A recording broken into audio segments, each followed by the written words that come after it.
Good afternoon, and good morning, and good evening to our friends joining us around the world. I'm Tomiko Brown-Nagin, Dean of the Radcliffe Institute for Advanced Study at Harvard University, and I'm delighted to welcome you to Radcliffe Day 2021. Today is bittersweet. It's hard to believe that this is our second virtual Radcliffe Day. I know we all prefer to be together in Radcliffe Yard. Nevertheless, I'm so glad to be able to convene our community virtually. And what a convening it is. We're joined today by some 4,000 registered participants from more than 60 countries. Let me begin by congratulating all the members of the class of 2021 who celebrated their virtual commencement yesterday. And of course, we're thrilled to be joined by reunion classes from 1951 to 2016. I want to extend a special welcome to the classes that organized celebrations around today's program, including Radcliffe College graduates of 1951, 1956, 1966, and 1976. And let me offer my warm congratulations to the 25th and 50th reunion classes of 1996 and 1971. I'm also pleased to welcome a number of other special guests tuning in from near and far, including Harvard President Larry Bacow, Provost Alan Garber, deans from across the university, along with members of the Harvard Corporation and the Board of Overseers. Also with us today are several of my distinguished predecessors who led Radcliffe College and the Radcliffe Institute, including Drew Gilpin Faust, who's moderating today's panel, my predecessor as dean, Liz Cohen, and Radcliffe College presidents Linda Wilson and Martina Horner. Welcome to all of you. And of course, the work of the Institute wouldn't be possible without the generosity and dedication of our advisory council members and donors.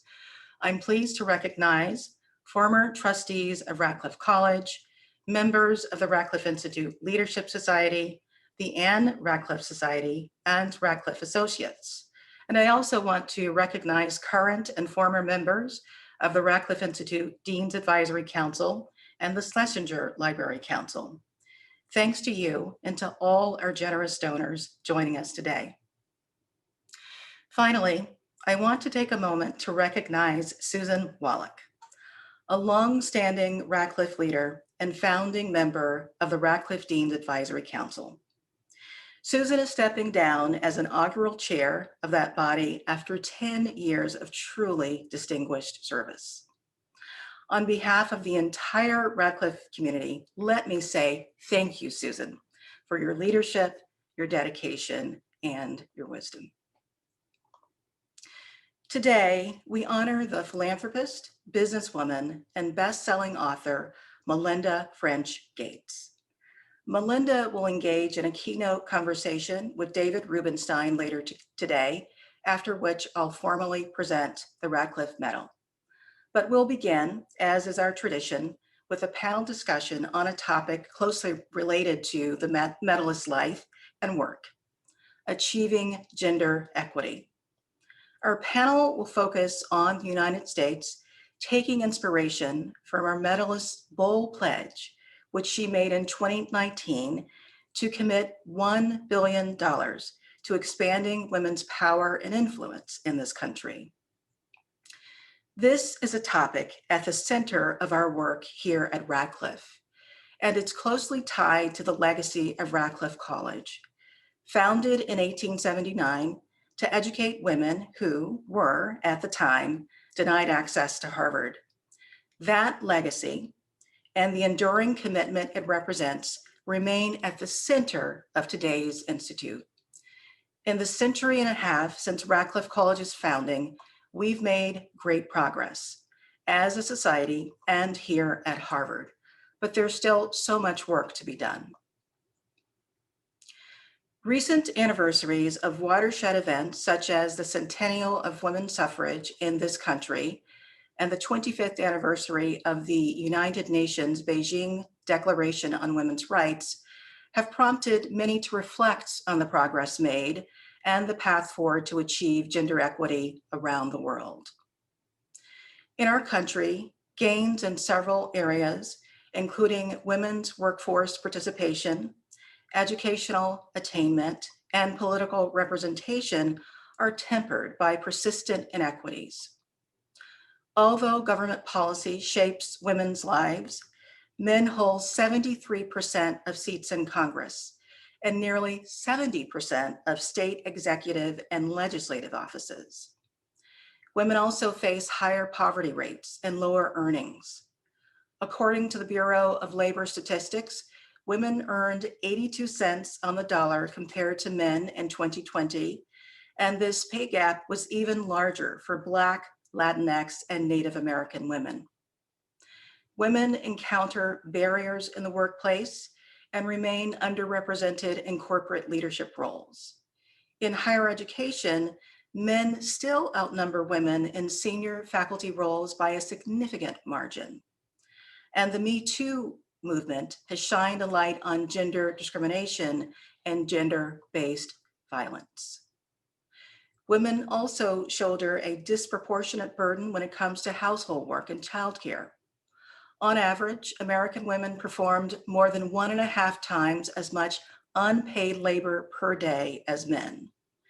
And the CDC reports that women comprise 2 of every 3 caregivers for children, adults, and people with disabilities or chronic illnesses.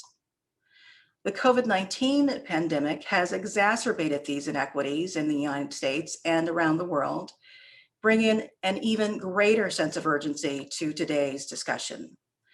Women are overrepresented in the industries hardest hit by COVID-19, and their unpaid domestic work burden has increased. As a result, women's labor force participation in this country has dropped, reaching levels not seen since the 1980s. Meanwhile, gender-based violence is a global shadow pandemic, and those with disabilities, people of color, low-income people, LGBTQ plus communities, and those with tenuous legal status face greater risks due to discrimination, structural barriers, and a lack of access to critical services. On the other hand, the positive impact of investing in gender equity is well established across a range of social and economic indicators. The key question then is where to focus our energy and resources. In other words, which are the most effective levers to achieve gender equity? Our panel today aims to grapple with precisely this question. Each of our panelists will offer her own perspective informed by her unique experiences and expertise. I'm pleased to welcome Iris Bohnet, the director of the Women in Public Policy Program and academic dean at the Harvard Kennedy School and author of What Works? Gender Equality by Design. Thasunda Brown-Duckett, president and CEO of TIAA, an advocate for financial access and inclusion. And Nikema Williams, a former grassroots organizer who now represents Georgia's 5th Congressional District and serves as chair of the Georgia Democratic Party. Our discussion will be moderated by distinguished historian and author Kingsley Porter, university professor at Harvard, Drew Gilpin Faust. Drew was both the founding dean of the Radcliffe Institute and the first woman to serve as president of Harvard. I'm grateful to Drew and to each of our panelists for joining us today. And now it's my pleasure to turn things over to Congresswoman Nikema Williams. Thank you so much, Tomiko, and thank you everyone for joining us today for this important conversation. It's such an honor to join the Harvard Radcliffe community to honor Melinda French Gates as she receives the Radcliffe Medal. This recognition is well-deserved as your commitment to excellence, opportunity, and service, especially in your advocacy for the equality of women and girls, and the work that I'm so fortunate to work with you on, paid family leave, which is finally coming to fruition. In honor of all that you've accomplished, I'm equally excited to discuss achieving gender equity in the United States with today's panel. Y'all, I often say that I'm operating in a system that was not designed by or for people who look like me. The halls of Congress are full of portraits and statues of mostly men, while depictions of women are scattered here and there. Images of trailblazers like those of Shirley Chisholm and Rosa Parks, women's rights activist Lucretia Mott, Elizabeth Cady Stanton, and Susan B. Anthony, and political pioneer Congresswoman Jeanette Rankin, the first woman elected to the House of Representatives in 1917. When I see the imbalance of women lining the halls, it's clear to me that we must always recognize and celebrate the role that women have played in shaping our nation's history. I can't imagine what it was like for Jeanette Rankin over 100 years ago and Shirley Chisholm over 50 years ago in this still male dominated arena. Their presence set Congress on a new course. And now there are 141 women who hold seats in the United States Congress, including just 25 Black women, 26 if you want to include our new Vice President, Kamala Harris. And we're the most diverse Congress in this nation's history.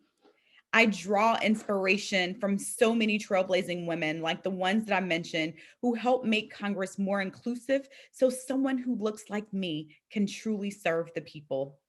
But y'all, while we've made great strides, there are people who want to turn back the clock on the work that we've made towards a more inclusive world.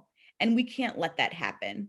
Not as long as we have visionaries and forward thinkers like Melinda Gates, the Gates Foundation, and the Harvard Radcliffe Institute, who understands that investments in women mean change for women and communities and empowers women and girls to dream outside of the box that the world often paints us in. Often we see this change in the United States. We're seeing more women running for office, which ensures we have a seat at the table where decisions about our lives and bodies are being made. Every session of Congress, we're seeing more and more women being added to the rolls because y'all, it's truly a new day with the new Congress. And the walks of women in Congress is bipartisan. And I'm proud to work with women in our Women's Caucus to truly change the trajectory of this country. And I can tell you that as a first term Congresswoman, I'm excited about the new leadership in Washington with a woman serving for the first time in our nation's history as Vice President of the United States. We're making real progress for the people and fighting for the justice, the compassion, and the dignity that everyone in this country deserves. The House has passed legislation to reauthorize the Violence Against Women's Act and a resolution eliminating the deadline for the ratification of the Equal Rights Amendment, which prohibits discrimination based on sex. Since our country's founding, women have been left out of the Constitution intentionally. We have a responsibility to recognize that women are still paid less for equal work, violated with impunity, and discriminated against simply for being who we are. Both the Violence Against Women's Act and the Equal Rights Amendment bring our country one step closer to obtaining full gender equality and ending sex discrimination for women, because no woman should ever have to live in fear from abuse or be forced to face obstacles to gaining their full equality, including unequal pay, pregnancy discrimination, sexual and domestic violence, and inadequate care access. I'm incredibly proud of the work that we're doing in Washington. But y'all, let's be clear that it's only because of women in leadership who've charged the way, women heading grassroots organization, women on the front lines that made this possible. Because for decades and centuries before that, women have stood against the hatred and the bigotry that so many still face today. We've stood for our families and the families of the most marginalized in our communities, and we've demanded change. And every single bit of that work has made a difference. Women continue to blaze trails and define what leadership looks like. We broke norms and glass ceilings in 2020, and I have no doubt that we can do it again in 2022 and 2024. There is still work that must be done, but I'm encouraged because we're building political power across the country and we're seeing more women involved in the democratic process. Voters across the country now know what those of us who've been in this fight have always known, what I'm sure that Melinda knows: change is possible when women lead. Women have a history of showing up and making our voices heard and have proven to the nation that we demand justice, protection of all women, and equality for all, because what happens to one of us happens to all of us. Our collective power is stronger than anything that those who want to silence us can throw our way. And as the first Black woman to represent Georgia's 5th Congressional District, succeeding the late Congressman John Lewis, it is my honor and privilege to uplift his legacy. It is up to us to combat the repeated attempts to strip away people's civil rights, their liberties, their dignity, and their ability to thrive. We must build upon the legacy of Congressman John Lewis and never forget the hard battles fought so that we can be the change that we want to see in our communities. Each generation has an obligation to move us closer to true equality. And sometimes, y'all, that means speaking up when it's not easy and getting into good trouble, necessary trouble. I'm proud to know that the Harvard Radcliffe Institute and the Bill and Melinda Gates Foundation will remain a resource for women and make history as we charter a new course of inclusion in our country and across the world. Thank you for all that you're doing to empower women and girls everywhere to advocate for our rights out loud and on purpose. And it is now my pleasure to pass the virtual floor over to you, Thasunda. Thank you so much, Nikema. I am absolutely thrilled that we're having this discussion now, because there's never been a more urgent time to find new ways to elevate women in America. As you all probably know, 1.3 million mothers are still out of work because of the pandemic. Many have their budgets blown. They've lost their professional identity. They're struggling with healthcare and childcare now, and they could be scraping by in retirement later. But even before the pandemic, the opportunity gaps between women and men were shocking. We have a record number of women running companies, and S&P has shown that companies run by women are more profitable. And yet, we still only have 41 female CEOs in the Fortune 500, 2 of which are African American, myself and the incredible CEO, Rosalind Brewer of Walgreens. So the urgency in the moment is now, where we are all focused on the inequities for women. I see 3 dimensions that I thought I would highlight where we could push for real change. First, when I think about the incredible Melinda French Gates, she talks about the power of the sisterhood. And we have to use that power to mobilize and to make women comfortable with the uncomfortable subject of money. Younger women are leading the charge here, where they're starting circles to talk about money, how to keep it, how to save it, and how to invest it. But they're also talking about pay. What I'm encouraged about is that when we see progress, particularly at the state level, we've seen that many states have outlawed pay secrecy, where women can now have that level of transparency. And where we see those laws changed, we actually see women in those states getting paid more and closing those equity pay gaps. So we have to continue to hold ourselves accountable and to push for more policies that will drive that level of transparency. But we also know that getting women together in circles is not enough. We have to elevate women at every level.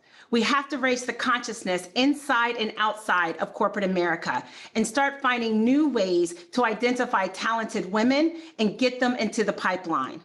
I call this elevating through intention. We know that the 2 in the pool effect is real. If there are at least 2 female candidates in the final candidate pool, the odds of hiring a female candidate is 79 times greater. When you're in the meetings, I would say for all of us to make sure that we're operating with intention and looking at who's in the room. How many women do we see in the room? Are there meetings where we don't see any of us? And when we are in the room, are we only the junior women? Are we the ones leading the presentation or just writing the notes? We have to make sure that when we see this, we call it out and do the work to make change. Getting more women into leadership roles, starting with getting multiple women into candidate pools, can mean shaking up the way we think about the pipeline. Maybe the best talent hasn't run a P&L, but instead runs analytics and HR. We need to identify our top talent, the people who are collaborating and focusing on the toughest issues, no matter where they sit in the organization. Representation across P&Ls and big platforms are the roles that can help us elevate and get women into the C-suite. And then lastly, we have to get beyond individuals carrying this torch. We need formal processes and practices to create real systemic and structural change. Naveen, which is TIAA's asset manager, provides a great example of this. 3 years ago, we started targeting 500 companies in the US and in Japan that did not have any women on boards. And in the first year alone of this initiative, more than 30% added a female director. So we have expanded that work, launching a bottoms-up engagement initiative to address demographic disparity across pay and career levels. And we're asking companies to think critically about the success in the access and progress around diversity and inclusion, and to produce customized, actionable human capital reporting. Ultimately, we know that in corporate America, we still have more work to do. We have to continue to generate metrics that uncover gaps and opportunities for improvement, drive diverse talent pipelines, and solve this problem of pay equity for women, as well as other underrepresented groups in the workplace once and for all. So to close, I would say that the challenge is for all of us with a platform, with power, or just the power of our voice at every single level, to make sure that we're asking these 3 questions. Are we connecting with women in our networks to provide support, resources, and accountability? Are we paying attention to the number of women in the room, what their role is in the room, and working to expand those numbers by getting creative in how we look at talent? And finally, are we pushing for structural and sustainable change? I must say that I am more encouraged than ever before, because we are mobilizing across all areas of leadership, across all areas of society. I'm encouraged that as we continue to focus on the accountability as a collective, we will lead and drive transformational, accelerated progress around gender equity. With that, it is my pleasure to turn it over to Iris. Thank you so much, Thasunda. I'm delighted to offer a few remarks on this special day where we honor Radcliffe and the important role it plays in women's advancement. And of course, Melinda French Gates, who is a role model for us all in her vision for, commitment to, and support of gender equity in the United States and around the world. Congratulations to Melinda, and thank you. In the 1970s, some of the major symphony orchestras in the United States introduced a new audition protocol. They had musicians audition behind a curtain. Research suggests that the curtain helped increase the fraction of female musicians substantially. It enabled orchestra directors and selection committees to do justice to the music they heard without being distracted by the stereotypes they might have held about men's and women's ability to make great music. Stereotypes are real, and they have nothing to do with women, but rather with whether or not a person fits our expectations of what a musician, a nurse, a banker, a politician, or in my case, an economist looks like. Unfortunately, we tend to be too often, and often unconsciously, biased against people who do not look the part. That is male nurses and kindergarten teachers, and female bankers and economists. These biases are systemic, as Thasunda just reminded us. And thus one of my most important messages to you today is, let's fight systemic bias with systemic solutions. Let us redesign how we live, work, and learn. I'm a behavioral economist by training, and I sometimes refer to the work we do as behavioral design. But we are all designers. You are designers of workplaces, of products, policies, and programs. And now is the time to redesign, to build back better. COVID-19 is a huge challenge, but it is also an opportunity for us collectively to do better on gender equity, because it is both the right thing to do and the smart thing to do. Design is what my research is about, but it is also a mnemonic that can provide a framework for the work we need to do going forward. The D in design stands for data. What doesn't get measured does not count. Data tell the tale often louder than words. One company I worked with found that women stay longer in role before being promoted, even when we control for part-time work and everything else we can control for. Another one found that women were promoted to less significant roles than men. And yet another, that women, in particular women of color, gave themselves lower self-evaluations than their male counterparts in their performance appraisals. Data help us diagnose what is broken. For men, women, BIPOC, BAME, or whites, all gender identities and all intersectionalities, and not just throw money at the problem. We have to address DEI the way we address any other business problem or any other policy challenge, with rigor and with evidence, which leads me to the E in design. The E stands for evaluation. Too often organizations across the sectors, public and private, just copy each other. It is sometimes referred to as best practice, but best practice only means that many companies are doing it, not that it is based on the best evidence available, or even that anyone cared to evaluate whether what we were doing in fact worked. So yes, I'm a bit on a mission here. How can it be that we use more rigor in our marketing departments to test shampoos, where we regularly do A/B testing, than in our HR departments? In particular today, when human capital often is our most important resource. And of course, technology matters as well. And it also can be biased, as a firm using machine learning to help with succession planning discovered. If your training set is derived from the past, it just is pale and male. One firm called me about a specific tech company's recruitment AI tool. Did I endorse it? My answer, you should evaluate it. This is how we learn and get better. AI, of course, is just one of the tools in our collective toolbox, and so are anonymized evaluation procedures. But it is these tools that are necessary to move beyond raising awareness. We have to equip our employees, our policymakers, our decision makers with the tools they need to deliver on gender equity. Thus, the remainder of design, the sign, stands for signposts. I am Swiss, and if ever you have been hiking in the Swiss mountains, you will appreciate my passion for signposts. They tell you how to get from A to B, how long it will take, and how hard it will be to get there. Signposts show us the way. Take the firm thinking about its performance appraisal system. Should it keep sharing self-evaluations with managers before the latter make up their minds, the way they had always done? That is a design choice about a practice that is very prevalent. But what if people differ in their ability to shine the light on themselves? What if we found systematic differences in self-evaluations based on culture, gender, or race? And indeed, we did. And we can redesign.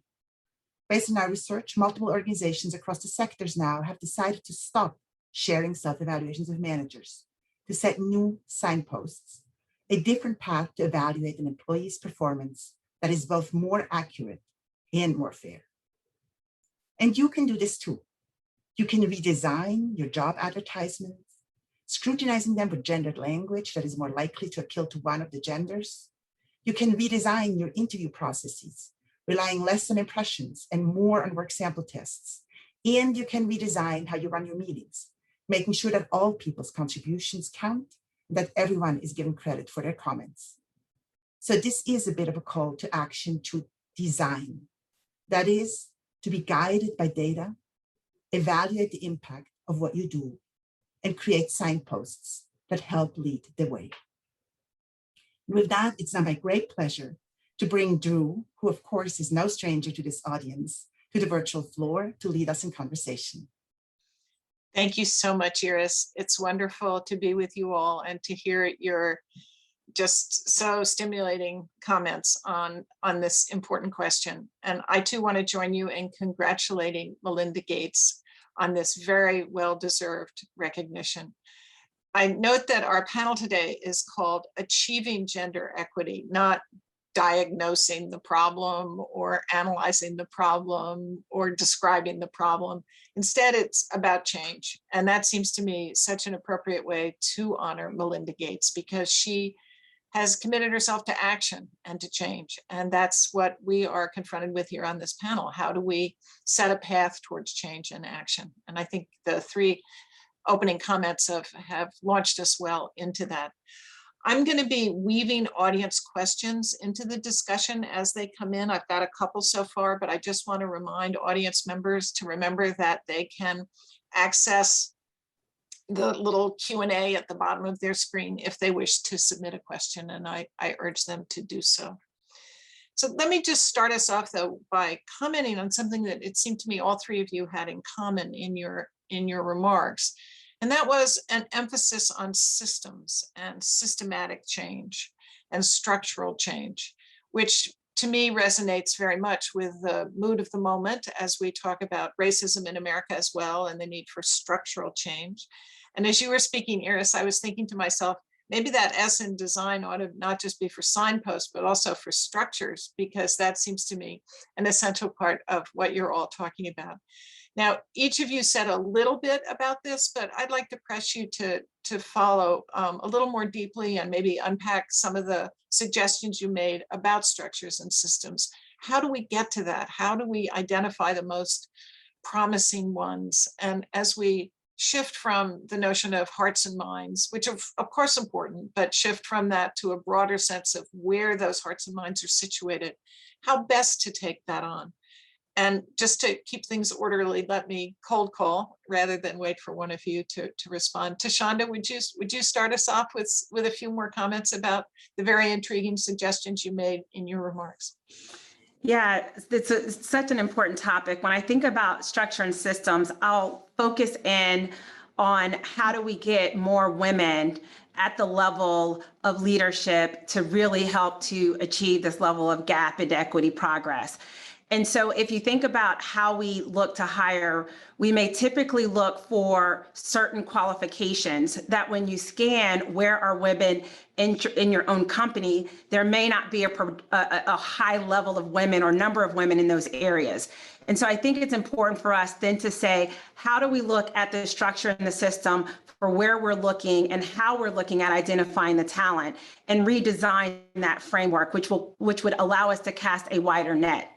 That's not compromising the caliber, which I think sometimes get misconstrued. It's recognizing that if we keep the same structure in place, we will have the same outcome and won't have the level of progress and growth. But if we then go to the root and say, how would we redesign that process and how would we redesign and think about other considerations around qualifications, we can then open up a wider net and bring more women into that pipeline, and then have the mandate where it's not just having a diverse slate, but making sure that you have more than one woman on the slate, which would require us to really get serious about making sure that we're really assessing the talent and identifying more than one, not just to say, I put one on the slate and don't have the outcome. And if we do that, you will then see the outcomes, like I've said, with the 79 times higher probability of hiring. But more importantly, we would have designed a structure in place that will ensure that we can identify talent at a broader level of net without compromising the talent. I love how you're reinforcing the design notion that Iris was articulating. That's such a nice convergence. Nikema, any thoughts on this? Iris, anything you'd like to add? Nikema, go ahead. So thank you, Drew. I continue to say day in and day out that I am operating in a system that was not designed by or for people who look like me. And I mean, something as simple as it was only just a few years ago when women had no place to go to even use the bathroom in Congress. And so now we have this little resting room, the women's reading room, but we have to continue to make sure that we're changing the way that people look at who can be in power in this country. And that takes a mind shift. And that takes people like us making sure that we are supporting other women who are in office and uplifting programs and changing laws when we're at the table. We are looking now at the first time in our country's history where we might have paid family leave for everyone in this country, which excludes so many women from different jobs across the board. And this is something that I've been working with Melinda Gates on, and I mean, just looking at how, even when I was running for Congress, I had people ask me, I have a 5-year-old son, and I was asked, well, how are you going to do that with a child at home? No one would have ever asked my husband that. And so what we have done, and as chairwoman of the Democratic Party, in our training programs, we've made sure that we are doing specific outreach to bring women into our training programs and to have leadership at the table when we're going out during our recruitment, so that we are very intentional about having, like Thasunda said, the more women candidates that we have, the better our chances are of electing more women, so that our voices are at the tables when the decisions are being made. So we have to continue to change the system and push back against this notion of what leadership looks like in this country. I know everyone on this panel has had to deal with that in our perspective fields, but we're changing the course. And when we get to the table, we have to make sure that we're changing the policies that have continued to hold us back in the process. Here's comment. Yes, Drew, thank you. I mean, we're all incredibly aligned. Maybe let me offer 2 analogies which might help our listeners. So when somebody breaks their leg, we could give the person some Tylenol and kind of hope that would soothe the pain, or we could do something a bit more systemic. And more importantly, we could also look at the sidewalk where the person tripped, and maybe we need to fix the sidewalk. And I think that's the step that we now need to take, right? We have to stop with the Tylenols. Sorry, I'm not pointing out Tylenol in particular, but we have to stop with the superficial painkillers, right? We have to stop with let's do a 1-hour mandatory diversity training and everything will be fine. We have to go to the sidewalk and make sure nobody ever trips over that hole in the sidewalk anymore. My other analogy is very related to the work that I do as a behavioral scientist. We often talk about the intention-action gap, in that virtuous intentions do not naturally or automatically lead to the actions that we're intending to do. Think of healthy eating. Most of us probably here in the audience intend to eat healthily, but then we succumb, in my case, to Swiss chocolate. So what do? You might not have the chocolate at home, right? So it is hard to just rely on virtuous intentions. We really have to give people those tools to live up to these intentions. And I think that's what all 3 of us really focus on today. That's great. Nikema, you mentioned family leave policy as one kind of fixing the sidewalk, in a sense, as a kind of legislation that would intervene in a way that would have structural implications for change. What are some other measures that one could advocate for that you would see as part of the notion of, I really like this fixing the sidewalk image, the kind of change the structure, don't just respond with some intervention that has only a minor impact. Thasunda, what would you advocate for in this domain? What would you see as a measure that would really bring about significant structural transformation?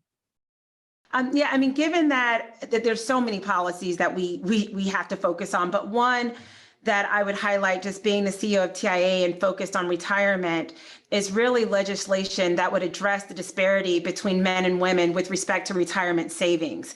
And so I know that there was a bill introduced around expanding access to retirement savings for the Caregivers Act. And I think that's one that we have to continue to focus on. And why is because if you just look at September of last year, 4 times as many women over the age of 20 dropped out of the labor force. And so when you start to do those calculations over time and you have these gaps, or you have you have a pay difference, that will lead to outcomes in retirement where women will not have the same level of retirement savings as men. And so I think looking at those bills to understand those gaps that are happening and making sure that we can solve that will allow us to have better outcomes when you think about retirement for women and achieving that equity gap.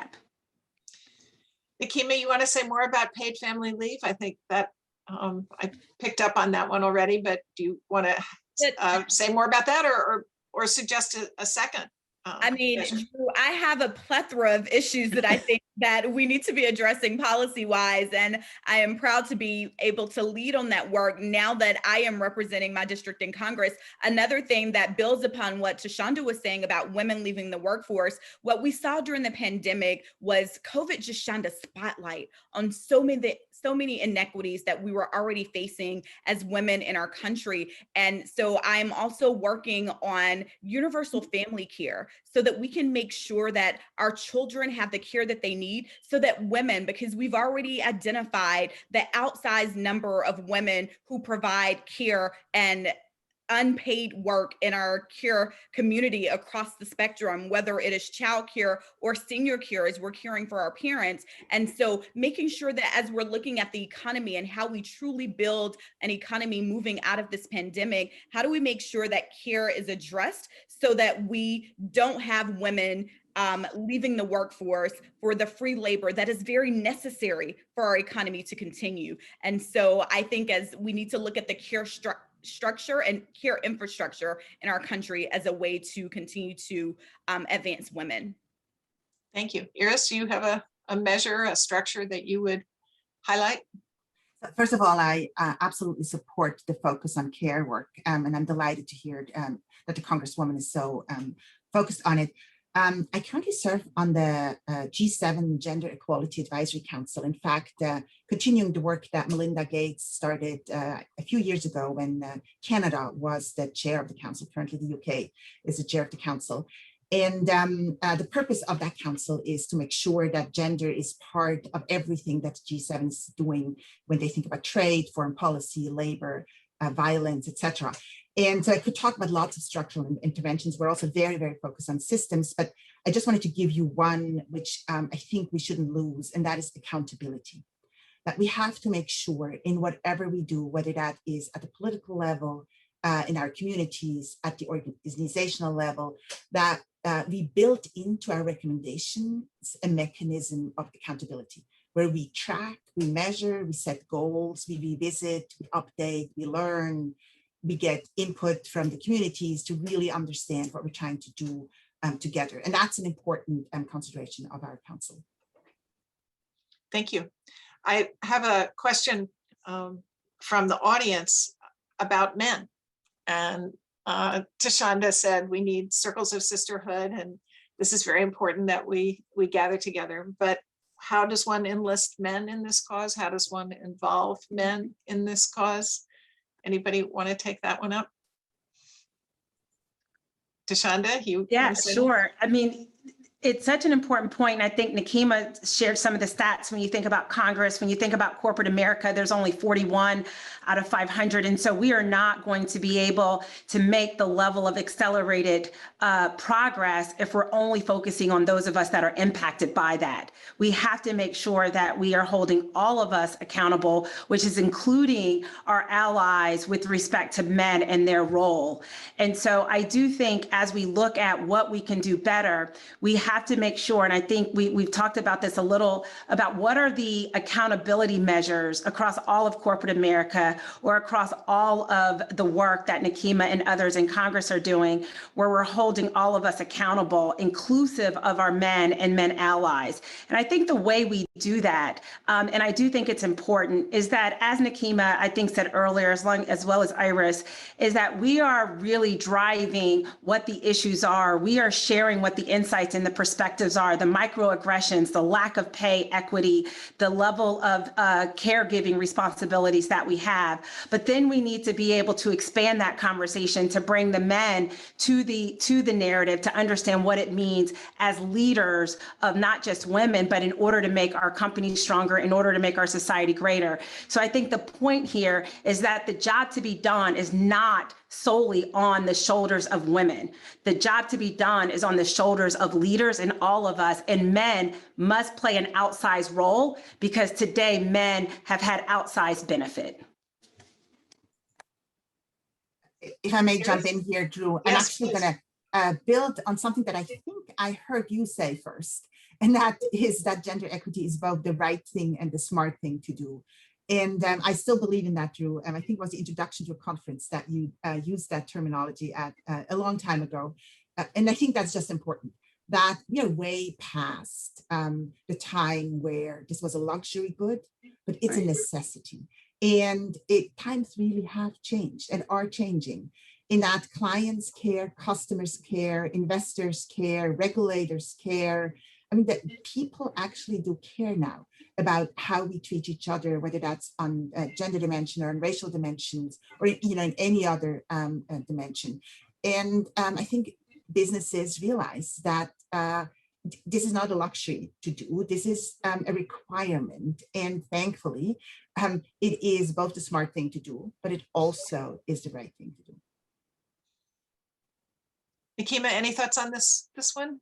No, Drew, I think I am liking it to what we saw during the civil rights movement in this country, and how it wasn't just Black people leading the charge on this, because we knew that we needed allies with us along the way to make real change in this country. And so it's going to take people that are currently sitting in positions of power, who are predominantly men at this point, to make sure that they're speaking up when they see things that they know that are not right along the way. Because yes, it's the right thing to do, but it's also the business sense thing to do. And we're seeing that in Congress, where I got phone calls saying, why is there a man leading the Pregnancy Workers Fairness Act on the House floor? And he was the lead in the committee. And so it took the committee leadership to make sure that they were pushing this legislation forward.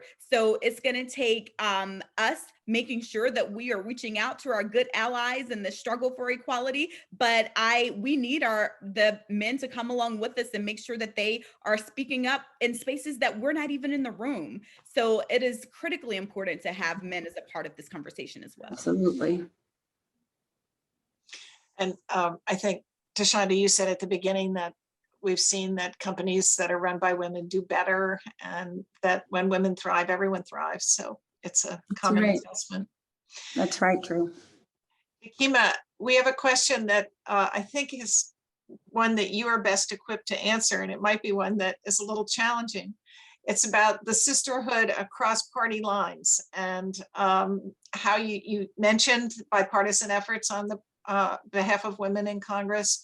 And do you feel that there is common ground and a common agenda in at least some dimensions of policy work and legislative work for Republican and Democratic women to collaborate on behalf of the kinds of achievements and hopes that we've been talking about here? So Drew, I will tell you that I have very lofty policy goals, and that oftentimes means that I have to be a lone ranger with members of my own party to make sure that we are pushing things forward. But I am not willing to sacrifice the progress of women in this country in the name of bipartisanship. So I will put that out there first. And I often go back to a James Baldwin quote, where I'm willing to work with anyone except for those people, except for when it is against my humanity as a person and my equality. And so I look at some of the women that I serve with in Congress, and we talk about issues that we can work with. We have a bipartisan women's caucus where we're talking about care issues. Haven't quite gotten them to support the care infrastructure bill that is currently coming up in Congress, but it's a work in progress, because on the premise we found some common ground, we get lost in the politics of how do we pay for some of these things, and how do we get things through the other body in the Senate, where it doesn't take just a simple majority to pass a bill. So it is definitely a work in progress, but I will say that we are further along in the United States Congress than we were when I served in the state Senate. So I guess that's progress. Drew, could I build on that? You raised such a great question around women as a whole. And I think it's also important, as we think about the jobs to be done, that we also recognize that women as a whole, when you break that up, we have real disparity across different segments of women, Right. Black women, Latinas. Yep. Oh, okay, sorry. And so no, that's great. It fits right in. So I do think when we think about this collective, we have to operate with intentionality and not just say women in general. We have to say, are Black women rising? Are Latina women rising? Are transgender women rising? And I think that's important, because if not, we won't see that equity for women be equitable across all segments of our sisterhood. And so I do think as we look at the data, as we look at the accountability, and as we look at the policies and practices, we have to make sure that it is working and it's impactful for everyone, understanding that there are unique differences across women as a whole. Thank you. Iris, do you have further comment on that? Or Yeah, no, I'd love to jump in here. And I think that's also a bit of a call to action for us in academia. So I'm happy we're not just starting, but I do think we're late to the game. And that is intersectionality is now a hugely important topic for any researcher, for any teacher in the space, but has not been so 10 years ago. And even when I wrote the book 5 years ago, I touched upon it, but it really wasn't a core focus. And I think it is really important of both of you to remind us researchers when we talk about data, when we collect data, when we track, that we try to track at the intersectional level whenever possible. So I completely agree. You know, in our data, just maybe giving you a concrete example, looking at the data of a financial services firm, big company headquartered in the US, it really was women of color who gave themselves the lowest self ratings. And I'm not saying, right, that's somehow ingrained, but that is the social pressure in that these women weren't able to shine the light on themselves. The system didn't allow them to shine the light on themselves, and not sharing those self-evaluations we could show, in fact, did make a difference for this particular group. And when I say women of color, we did break it down, you know, for Black, Latinx, Asian, as much as we could given the data, but it actually did help all women of color, not any particular group. And I would add here in honor of our honoree, Melinda French Gates, who has spent so much energy thinking about women in often desperate situations all around the world who suffer from poverty and ill health, and how her commitment has been a very broad one. And I would just, in her honor, insert into the conversation about structure the question of health and the enormous disparities in women's health within the United States between Black women, white women, Latinx women, and others. I think a woman who is Black is 3 times more likely to die in childbirth in 2021 than a white woman. I mean, just extraordinary, persisting inequities that are structural in the sense of how our health system is organized. We have some time left, but not a whole lot. And I want to end with or kind of move towards a question that moves towards our conclusion. What worries you most as you think about this moment of COVID and how it's both cast light on inequities, but opened opportunities to address those? As you think about where we are, where we need to be, what do you think the biggest impediments are? What are the hurdles that most worry you as we seek to achieve gender equity in the United States? Nikema, would you start us off with that? So I think one of the things that worries me most is I talked about we have the largest number of women serving currently in the United States Congress, and it can't just be a checkbox. It can't just be adding numbers to the rolls without making real change for women in this country. And so what worries me most is having the largest number of women ever serving in the United States Congress, but not being able to be bold and visionary on how we move forward with making sure that policies that will truly advance women are being enacted in the United States. And so it worries me that of us not capitalizing on the moment of having women at the table, at the decision-making table, and how do we make sure that we are utilizing this moment to advance us all? Thank you. Thasunda? As a mother, lots of worries, but I would say moment to movement. We've had moments across our country over the years and the decades, and what worries me is that we get complacent or we get tired or we not really look at the outcomes that we're looking to drive. There's a lot of things we can do, but we need to make sure that in this moment, as we think about the movement, it's aligned to the outcomes that will ultimately lead to making sure that we have this level of equity that we must have in our society, not just in the US, but around the globe. Outcome driven, making sure that this moment is a true movement that is sustained. Iris? Thank you. I'm going to share two worries. The first one is the much bigger one than the second one. I think the second one is actually quite easily solvable if only we are willing to act. But the first one is a true deep worry of mine, and that is domestic violence. Sadly, that has dramatically increased from everything we know. We, of course, know there's a ton of underreporting, but it appears as if it has dramatically increased across the world, not just in this country, during the pandemic. And we really do not have a good handle on this shadow pandemic, as was mentioned before. So I'd like to urge all of us to spend time, energy, focus in our policy making, in our decision making, in whatever our circles of power are, to make sure we keep shining the light on this shadow pandemic. My second worry is really not such a big worry, but I am hoping a bit like Thasunda that we do not let this opportunity pass. And my call to action in many ways is something that Melinda also, I know, is very passionate about and was kind enough to support in our work.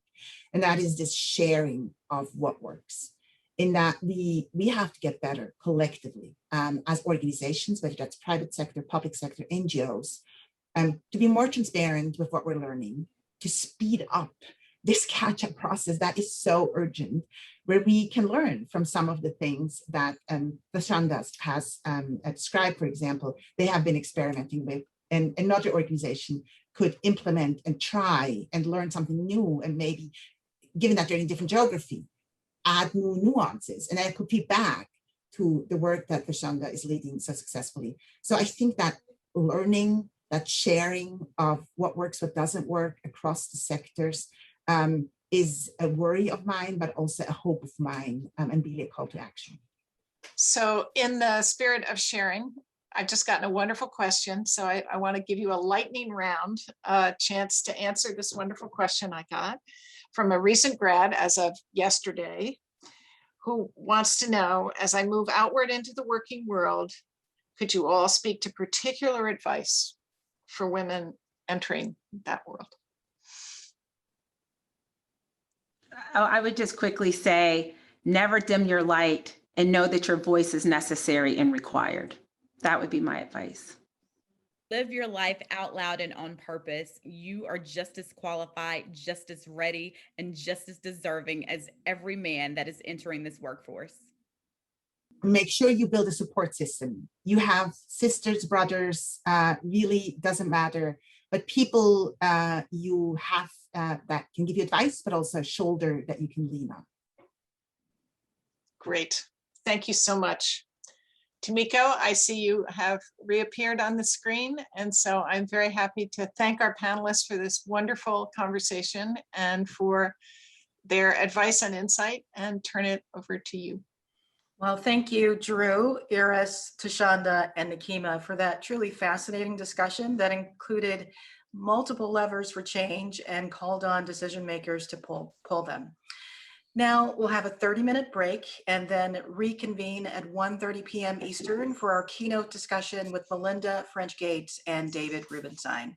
I look forward to seeing you again at 1:30.